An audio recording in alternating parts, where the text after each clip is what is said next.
যেমন দেখেন আমাদের এই মুসলিম সমাজের মধ্যে দেখবেন যে প্রায় 90% মুসলিম আমরা নামাজ পড়ি না ঠিক মতো। কথা কি ভুল বললাম? প্রায় 90% মুসলিম এখন 5 ওয়াক্ত নামাজ পড়ে না, খেয়াল করে দেখবেন। কিন্তু কোন মুসলিম জানে না যে নামাজ ফরজ? কে জানে না? সবাই জানে। আবার দেখেন আমাদের মুসলিমদের মধ্যেই প্রচুর সংখ্যক মুসলিম দেখবেন সুদ খায়। মুসলিম, এরা ইহুদি না, এরা খ্রিস্টান না, কিন্তু মুসলিম, লা ইলাহা ইল্লাল্লাহ পড়েছে। প্রচুর মুসলিমকে দেখবেন যারা রাসূলের সুন্নাহকে বাদ দিয়ে বেদাত ধরে আছে। প্রচুর মুসলিমকে দেখবেন তারা শিরিক করছে, কবর পূজা, মাজার পূজা ইত্যাদি। অনেক মুসলিমকে আপনি দেখবেন ঘুষ না খেলে পেটের ভাত হজম হয় না। এটা মুসলিমদের কথা বলছি। প্রচুর মুসলিমকে আপনি দেখবেন খালি দুর্নীতি আর দুর্নীতি, যেখানে যাবে সেখানেই ধান্দাবাজি, নিজের পেটের ধান্দা, জমি জমা করতে হবে, বাড়ি গাড়ি করতে হবে, খালি অন্যায়ভাবে মানুষের সম্পদ লুট করা।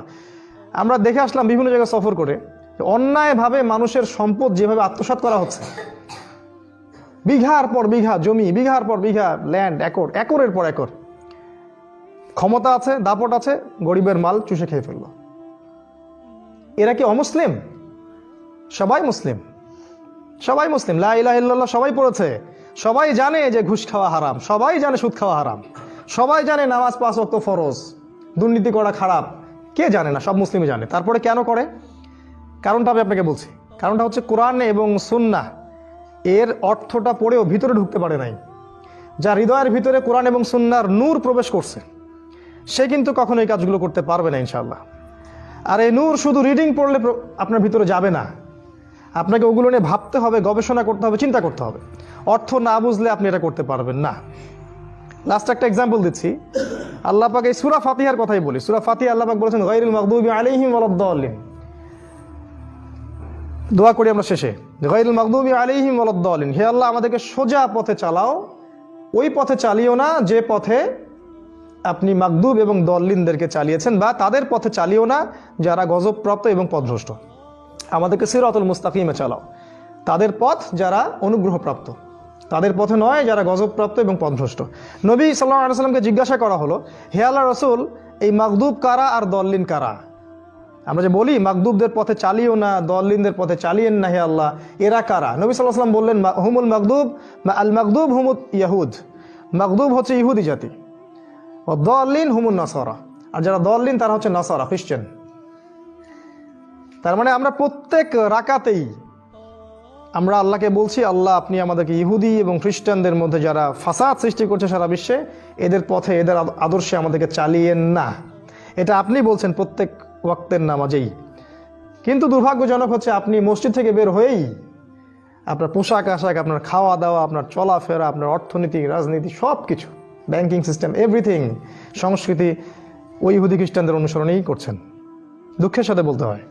কিন্তু আপনি কিন্তু নামাজে বলে গেলেন আল্লাহকে।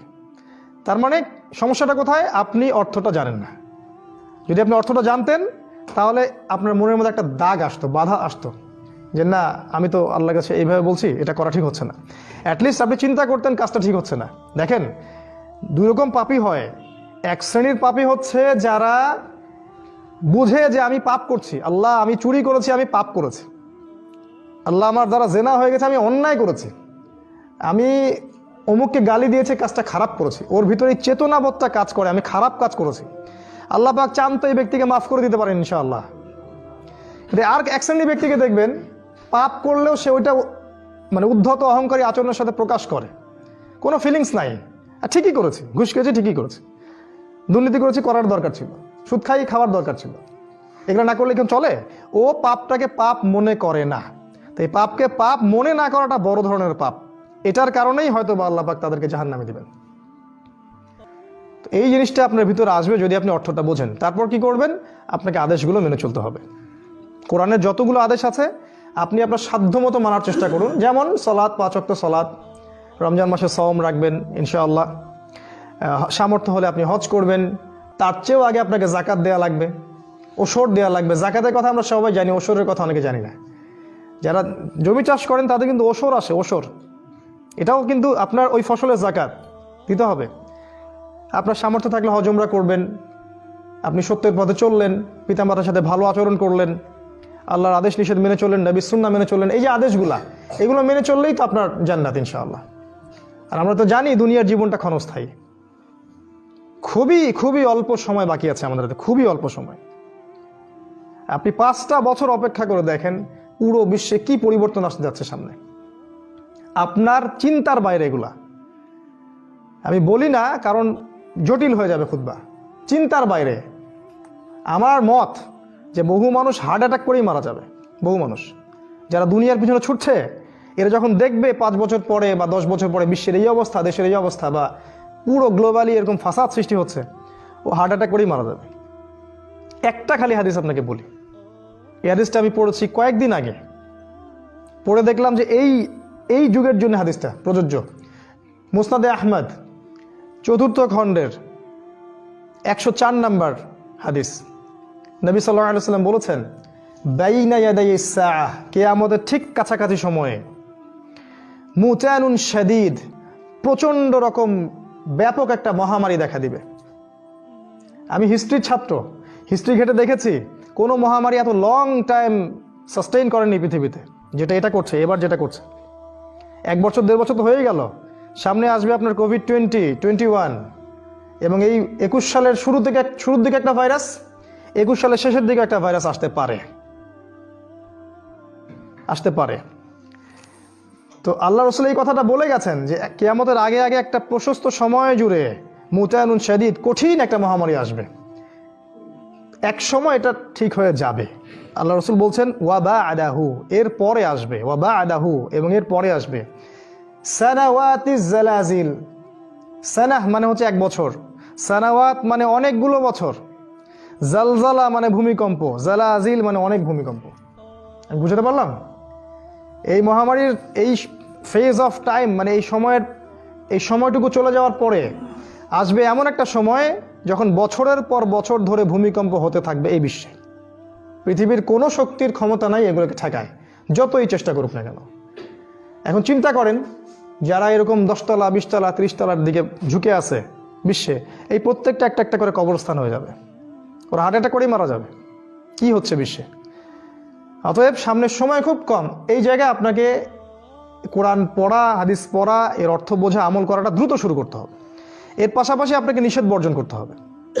নিষেধ আমরা অনেকে বর্জন করতে চাই না, আদেশ ঠিকই মানতে চাই। আদেশ মানতে চাই, নামাজ রোজা হজ যাকাত সবই করি, এদিকে আবার সুদও খাই, ঘুষও খাই, জিনাও করি, সবই করি।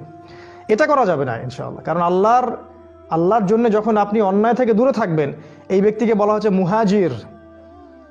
একজন মুহাজিরের সম্মান আল্লাহর কাছে জান্নাত ইনশাআল্লাহ। তো নিষেধগুলো বর্জন করা, প্রথমে শিরিক থেকে বের হয়ে আসা, সব ধরনের শিরিক। কারণ ওই 999 জন মানুষ শিরকের কারণেই জাহান্নামে যাবে ইনশাআল্লাহ। শিরিক থেকে বের হয়ে এসেছেন, বেদাত থেকে বের হয়ে আসেন ইনশাআল্লাহ, সুন্নাহর উপর থাকেন। হারাম রিজিক খায়েন না, হালাল খান।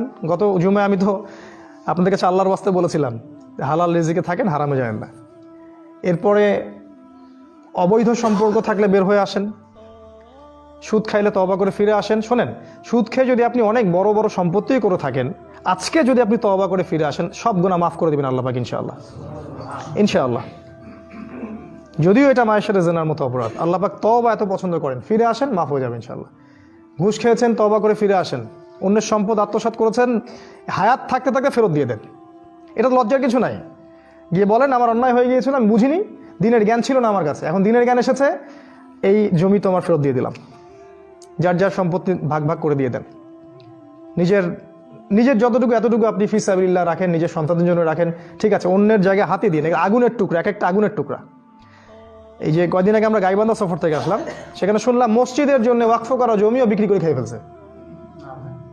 মসজিদের জন্য ওয়াকফ করা জমি পূর্বপুরুষ লিখে দিয়ে গেছে, ওয়াকফ করে দিয়ে গেছে, পরে কাগজ জালিয়াতি করে মসজিদের জমিও কয়েক বিঘা খেয়ে ফেললো। এই যদি হয় অবস্থা, তাহলে তো জাহান্নাম ছাড়া কোনো গতি আমরা দেখি না। আপনারা জানেন, 1 বিঘত জমি কেউ যদি আত্মসাৎ করে অন্যায়ভাবে, তাহলে তার কাঁধে 7 তবক জমিন আল্লাহ পাক ঝুলিয়ে দিবেন কিয়ামতের মাঠে। এগুলো থেকে একটা হাদিস খুব ভয়ঙ্কর, আমাদের মাথা ঘোরে।